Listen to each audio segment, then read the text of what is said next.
Hi, it's Tenma here, and here to do this week's, and probably next week's vlogging. So, I was going to do a completely different topic, which was about, diversity in Power Rangers, which I will get to, but, it's a lot of research, and I realized I really got to put my words together for this.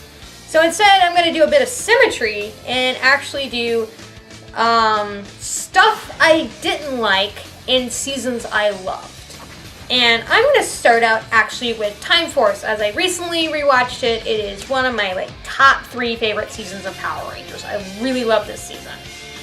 And I seem to have a Fraug with me. Ribbit. Now, why do I have a Fraug with me? Why do you have a Fraug with you? And the answer is actually very simple. He's more of a sci-fi nut than I am, or at least better with the terminology. I'm still pretty big into sci-fi, but him, oh my gosh, he's really into it. So, and Time Force is one of the more sci-fi series. I actually did a paper on this in sci-fi class. Oh right, that one. In which I call it it wasn't neither hard nor soft, it is diet sci-fi. So let's, I guess, start out with those terminologies. Yeah. There. For those of you who don't know, there's a scale in sci-fi called that's essentially referred to as the hard to soft sci-fi scale. Hard sci-fi would be something like 2001: The Space Odyssey, or the recent novel The Martian by Andy Weir. Planetes. Planetes is actually another good example, though it does have some magical realism in it. What you have in a hard sci-fi is you can actually build this should the funding be actually put into it. It uses real-world technology based on real-world physics and that sort of thing. Soft sci-fi, on the other hand, exhibits in the realm of Star Trek or Star Wars as 2 of the most famous examples. Sometimes people also like to call this science fantasy.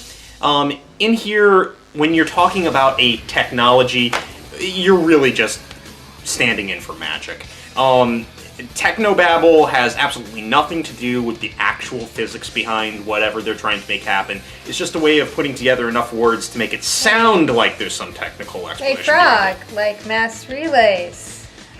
Actually, Mass Effect's kind of interesting. Because it tries to be a hard sci-fi. Yeah, it's about halfway in between the 2 of them. It takes one general idea of technology, runs with it, and don't get me wrong, folks, the physics in Mass Effect is irrevocably broken. The mass effect field in of itself breaks thermodynamics and just about every little bit of inertial physics you want. Also, you've got FTL, which is always a problem. But it actually does have some grounding in real-world physics as well. So on the scale, we have 2001: A Space Odyssey. Mm-hmm. We have Mass Effect.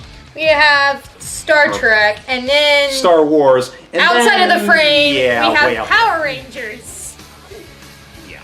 And most of Toku, actually. Actually, most of what people think of the sci-fi just as a whole thing. What, over yonder with Power Rangers? Just, soft, it really does cover a lot of sci-fi. Hard sci-fi has somewhat fallen out of favor in a lot of ways. Actually, another famous hard sci-fi that came up recently, is actually up for an Oscar, is the film Gravity. Even though it gets a number of things wrong as well, it's based within, real-world tech. Well, that's hard and soft sci-fi. Mm-hmm. And now In a nutshell. In a nutshell. We went a little bit too over in a nutshell, I think. In 3 nutshells. Don't you have nutshells in that Kamen Rider, whatever it is? Yes. But we're not talking about Gaim right now. Also bananas. He watched a little bit of it with me recently. But we're talking about Time Force, and now let us talk about time travel in fiction and how fun that can be. Okay, folks. Fictional writers out there, people who want to go with this. Time travel and you. Don't. Now, I'm sure some of you are going, what? Doesn't Tenma like this series? Well, one, I'm not Tenma, and others of you are going, but there's been so many good time travel stories, like Back to the Future and yada yada yada. Okay, yeah, all well and good, but when it comes right down to it, time travel's an inherently broken notion. What you're doing whenever you get into time travel, and this also applies to fast and light travel, by the by, is you're throwing out causality. What's causality? You know what causality is, Tenma. But they don't. Well, yeah, but for those of you who don't, causality is the concept that causes predate effects.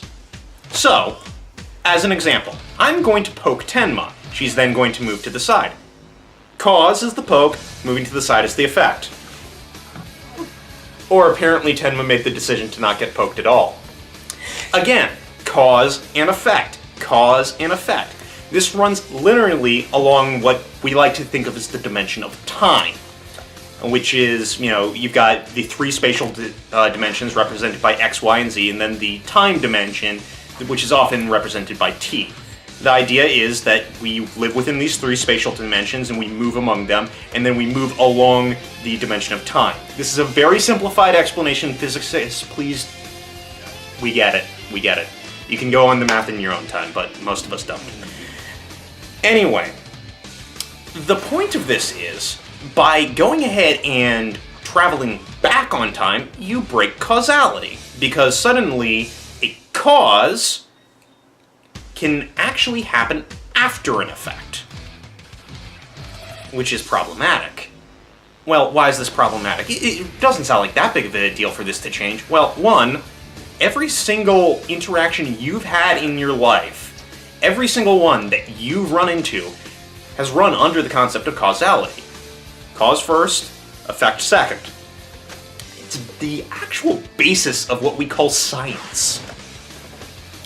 And before anyone goes, but I believe in the Bible, yeah, that whole creationism argument that, well, where'd the universe come from? It must have been God, is actually a cause and effect argument. It's based on causality. Where it breaks down is, well, where's the cause for God? But we're not here to debate that. Mm-hmm, yeah. But yeah, so what you have going on is you've broken causality, which allows things called paradoxes. Well, what's a paradox? Well, it's generally speaking, it's where something is both true and untrue at the same time. The most famous one in terms of time travels is known as the grandfather paradox. So, I'm Colonel Fraug. I'm going to be a time traveler now. I'm going to go back in time and do something. While going back in time, I accidentally kill my grandfather before he could go ahead and conceive my father. Therefore, my father couldn't be born. Therefore, I couldn't be born. Therefore, I could not go back in time and set in motion the events that killed my grandfather. Also, you killed Grandpa Hyde, you jerk. Yeah, he's pretty awesome, isn't he? But the point here is that it could not work. So either I did go back in time and axe my own grandfather, in which point I could not go back in time to axe my own grandfather, which means that I would then exist, so then I could go back in time to axe my grandfather. Is it true, yes or no? Well, apparently I'm Schrodinger's cat now, because we don't know. And that actually gets into one of the first ways of dodging around this, which is known as the parallel worlds way of going about things. Most people will cite the Terminator series when they talk about this. Terminator has two, actually. And they're actually kind of wrong about that, but that's beside the point. We're talking about the Terminator series as a whole, where different choices make a different timeline. A more accurate one to go with would actually be Dragon Ball Z. When Trunks travels back in time, he creates a new timeline, and things change from there. And in this way, continually changes those timelines. Yeah. And the neat thing about this is you do have the thing that you can go back in time, change something, and something else changes. But what you've not done is change the original timeline that you went from, but you created a new timeline where this thing did not happen. Which has its advantages, I suppose, but it's also needlessly confusing. It also runs out of the many worlds theory of quantum mechanics, in which all worlds are true, and every single decision, and that means a completely different thing in physics than what most people think about it, splits off its own universe. Beside the point. Another thing which you can do Predestination. Is the predestination paradox, in which all things will happen. In this one, I'm Colonel Fraug, I'm going to go back in time, and this time I plan to kill my grandfather, but I can't make it happen. Because the fact that I have to exist to go back in time means that I can't actually kill him. What this is essentially destiny, or setting up what some people call a stable time-like loop, in which everything is still cause and effect, but it's kind of on a circle rather than a line. Now, a more famous example of this is actually the first Terminator movie. And how does this mean? Okay, so we've got 2 illustrations of it. One relies on some stuff that was cut out of the movie. But shows up in Terminator 2, which is... But one's still there in the film. Yeah, the one that's still in there in the film is John Connor has to send Kyle Reese back in time in order to be conceived. Yep. The other one, which again shows up in Terminator 2, but was in the cutting room floor, was the place where Sarah Connor crushed the Terminator was in Cyberdyne. Therefore, this is how they got the technology for the Terminator and Skynet. Exactly. And the idea is that you couldn't change anything. What the machines were doing was an inherently flawed concept. They were never going to win because to be created, they had to lose. Another one that some people like to do, which doesn't make very much sense in terms of if you actually get to it, but it can sometimes narratively work, is the idea that a thing will still happen, but you can change how it happens. Now, the issue about this is, remember how I said that decisions mean a different thing in physics, at least when we're talking about this? Yeah, this one runs afoul of that. It's technically still running into the whole concept of, you know, you can do this, change things, but not change things. It's trying to have your cake and eat it too, and trying to simplify things, and it runs into more just, oh god, now I've got a headache moments. Like right now. Right. And then the last one, which is commonly seen, which is what you could call the Back to the Future model, is, yeah, you can just change things, and it's inured from paradox, and this is essentially what happened with Marty McFly when he accidentally seduced his own mother and nearly blanked himself out of existence. Yeah. Yeah. Which, you know, I like the Back to the Future movies. I really do. But, they don't make much logical sense, because as soon as Marty blanked himself out of time, well, then everything would revert back. At least, you know, logically speaking. So, you know, that's the issue with time travel. There's no good answer to it, because if you want to maintain suspension of disbelief, you pretty much have to maintain causality. And time travel doesn't allow you to do it. And one of the things that you brought up is, when we were discussing this, was for time travel, you've got to pick a paradox and stick to it. Now, what we originally talked about when doing this is time forces would follow that. I like to disagree and say time force tries to follow, I think, at least 2 of them.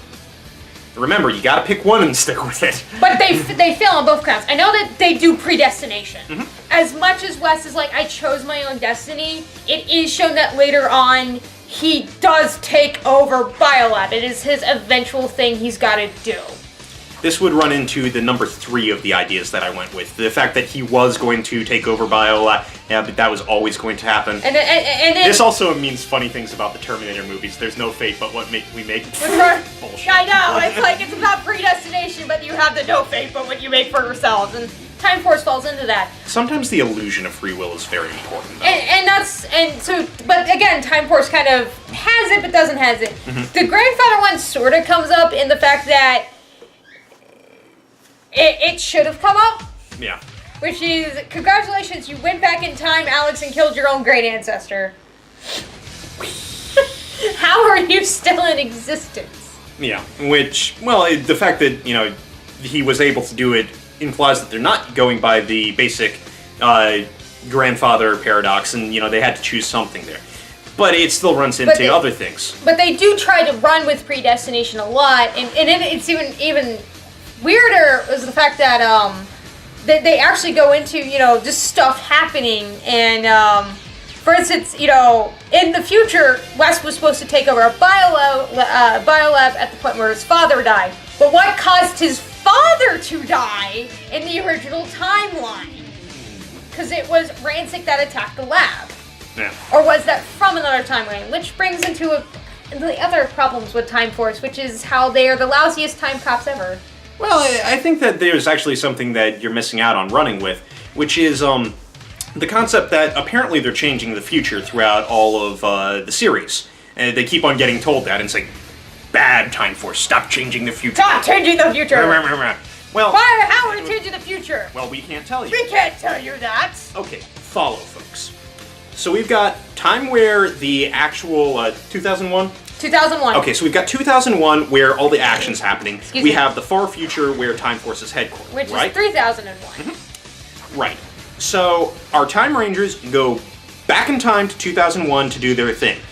At which point, they propagate change up the time stream to 3001.